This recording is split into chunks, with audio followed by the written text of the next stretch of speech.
수다 시작해보려고 해요. 김남준입니다. 와. 아이고, 죄송합니다. 네, 반갑습니다. 반갑습니다. 저는 수학을 아직 모르지만 잘하고 싶어하는 그런 마음을 가지고 좀 질문을 드려볼게요. 네, 학생들이 보면 너희 수학을 어떻게 생각하냐면 애들이 너무 싫어해요. 조금 편견?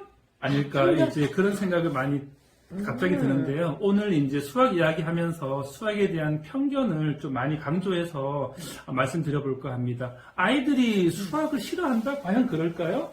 이제 그렇게 말하는 아이들의 목소리가 들리니까 쟤네들이 수학을 싫어하는 것보다 하는데, 적어도요, 제가 볼 때는 1학년, 2학년 아이들 수학 엄청 좋아하거든요. 그런 아이들이 3학년, 4학년 이렇게 학년이 올라가면서 어느 순간 이제 저 수학 싫어해요. 그러면 아이들 수학 물어보면은 한 반에서 한 반 정도 아이들이 이제 수학에 대해서 부정적 이야기를 하거든요. 그러면 그 아이들이 왜 그런 이야기를 할까 한번 우리가 생각해 봤을 때 네. 아마 그 과정에서 2학년, 3학년, 4학년을 거치면서 수학에 대한 어떤 부정적 경험, 네, 그런 것들을 좀 많이 하지 않았나. 네. 예, 그런 것을 한번 미루어 짐작이 가능하겠죠. 그럼 특히 아이들이 부정적 경험은 언제 딱 일어날까요? 보통 이제 엄마죠. 예, 엄마? 부모.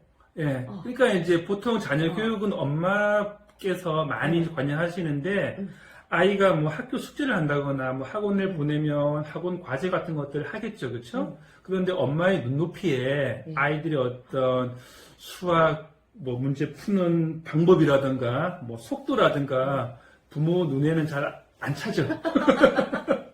그러니까 이제 그러는 거지 뭐. 야, 아직도 이것도 모르니? 왜 이거 하나 틀려? 특히나 틀리는 거에 대해서 부모 상당히 이렇게 반응을 많이 하세요. 수학은 완벽해야 되고 뭐 틀리면 안 되고. 맞아요. 저도 누가 옆에서 이렇게 하고 있는데 너 왜 이렇게 안 되니? 그러면 약간 몸이 굳어져서 더 안 돼요.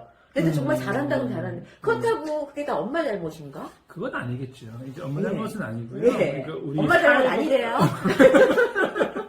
예, 부모님도 어떻게 보면 네. 수학에 대한 일종의 사회적 피해자라고도 볼 수가 있는데, 그러니까 저도 그랬어요. 어렸을 때 수학은 열심히 해야 되는 과목이고 또 수학은 중요하고, 그러면 왜 중요하냐 물어보면은 대학 갈 때 입시용으로 이제 수학이 중요하다 이제 그렇게만 이야기하고, 그러면 실생활에 수학은 왜 중요하니? 그러면 글쎄요, 뭐 물건 살 때 뭐 딱히 그럴듯한 답들이 사실은 없었어요. 그러니까 부모님도 수학이 중요한 건 알겠는데 수학이 왜 중요한가라는 어떤 질문에 대해서 해줄 수 있는 답은 많지 않았죠. 그리고 무조건 이제 어려운 문제, 대학 입시에 나오는 거 그런 것들 풀어야 되고, 그 다음에 뭔가요? 계속 반복해서 풀어야 되고 또 학원도 다녀야 되고 하니까 수학을 좋아한다고 하면 그 환경에서 좀 이상한 사람 아닐까요? 가르치면서 얘네들이 정말 어느 부분에서 그렇게 어려워하는 어려워하고 그 인상 쓸 때가 어느 학년에 어느 지점인지 좀 알려주시면 전 정말 좋을 것 같아요. 그러니까 저는 이제 학년이 아니고요. 이제 학교 급으로 보는데, 그러니까 초등학교하고 중학교, 고등학교. 그러면 이 초등학교 수학은 말 그대로 그냥 초등 수학이에요. 그러니까 아이들이 기본적인 사실은 뭐 더하기, 빼기, 곱하기, 나누기, 그 다음에 도형 탐구하고 소수의 덧셈, 뺄셈, 분수의 곱셈, 나눗셈 뭐 그 정도거든요. 그러면 어떻게 보면 연산이고 그리고 그냥 쉽게 즐길 수 있는 이제 그런 수준의 수학인데, 그거를 이제 어렵게 그냥 어렵게 문제로 만들어서 시중에 무슨 뭐 최고 어려운 수학 문제집들 있잖아요. 그런 거 푸니까 아이들이 수학을 싫어하는, 또 수학을 이제 포기하게 되는, 두려워하게 되는 이제 그런 그런 이제 이유가 생기는 건데, 초등 수학은 말 그대로 이제 즐겨야 되고요. 그런 수학이 즐겁다는 생각, 그런 생각으로 이제 중학교에 올라가면 중학교 수학은 논리적이고 좀 추상적이고 또 추론하고 하니까 수학의 참맛을 느낄 수 있는 게 중학교 이상 수학이거든요. 근데 초등 수학에서 지쳐버린 아이들은 중학교 수학에서 그런 수학적 묘미, 그거 있잖아요. 우리가 퍼즐을 좋아하는 이유가 내가 이 퍼즐을 풀 수 있을지 안 풀지 모르겠지만 일단 재밌거든요. 네. 그리고 풀었을 때 어떤 희열도 있고 맞아. 수학도 그런 건데 그런 재미를 다 벌써 이제 초등학교에서 포기해 버리는 거죠. 그러니까 퍼즐을 엄청 싫어해. 그런 사람이 어떤 퍼즐 문제집을, 퍼즐 책을 다시 볼 이유는 없거든요. 근데 수학을 싫어하는 아이가 다시 수학 책을 꺼내가지고 열심히 해야지라고 그렇게 생각할 이유가 없는 것처럼, 수학에 대한 이제 그런 아까 말씀드렸듯이 편견을 초등학교 때부터 갖게 되고, 그로 인해서 아이들이 수학을 힘들어 하니까, 몇 학년부터가 중요한 게 아니고, 초등학교 단계에서는 수학을 즐기는 게 중요하고, 중학교부터 이제 본격적으로 수학의 참맛을 알아가도록 이렇게 하면, 고등학교 뭐 어른 돼서도 저처럼 수학을 좋아하지 않을까. 그러면 근데, 수학을 즐길 수 있는 방법, 네네네. 좀 손쉬운 방법 뭐 없을까요? 어떤 거냐면, 학생들이 좋아하는 그 책들 중에 무슨 뭐 과학책들 많이 있어요. 뭐 공룡이라든가 아니면은 뭐 별자리라든가 로봇이라든가 뭐 그렇죠. 그런 것들 많이 접하는데 수학은 초등학교 1학년이면 덧셈 뺄셈, 뭐 초등학교 3학년이면 분수. 그러니까 학교에서 배우는 수학 외에는 수학을 다른 방식으로 접하는 경우가 거의 없다라는 거죠.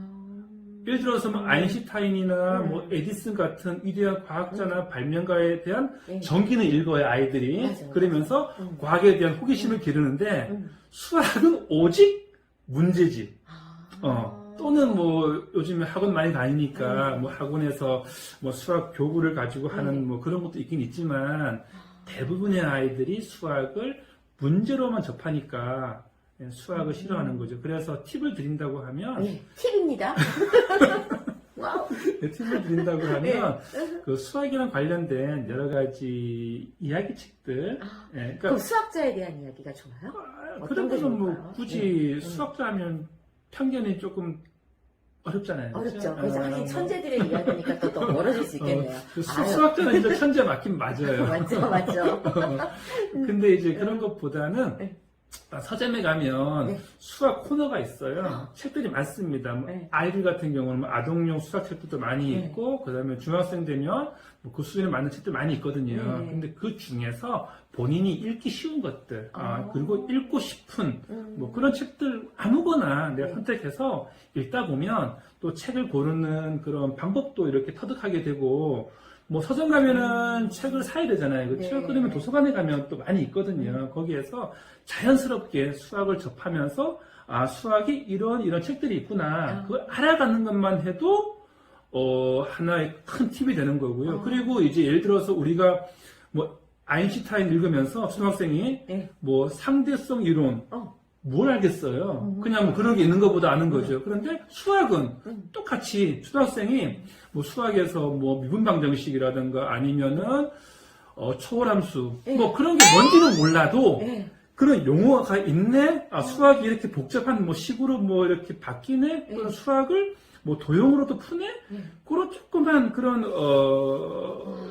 눈요기라든가 그런 경험만 하더라도 그 자체가 엄청난 하나의 그런 그러니까 딱 종을 꿰뚫고 있다는 건 내가 이걸 이거 지금 요것이 그런 것하고 관련되는구나만 알아도 그렇죠. 흥미를 딱 느낄 수 있다는 거죠. 그렇죠. 공부하는 기쁨이네요. 맞아요. 내가 초등학교 때 이런 거 하면 나중에 수학하면서 저런 것들을 배울 거야. 저런 것도 알 수 있어라는 어떤 뭔가 이렇게 희망이 생기는 거잖아요. 그런데 맨날 이제 3학년이면 3학년 학교에서 교과서 익힘책 또 그다음에 문제집 사서 풀고 수학도 잘한다 싶으면 또 선행에 뭐 하다 보면 아이는 지치는. 그러니까 문제 속에만 파묻히지 않게 맞아요. 해라. 그래서 초등에서는 수학 문제 버려야 돼요. 그렇죠. 즐겁게 우리 공부하는 비법 한 가지 되었습니다. 아유 감사합니다.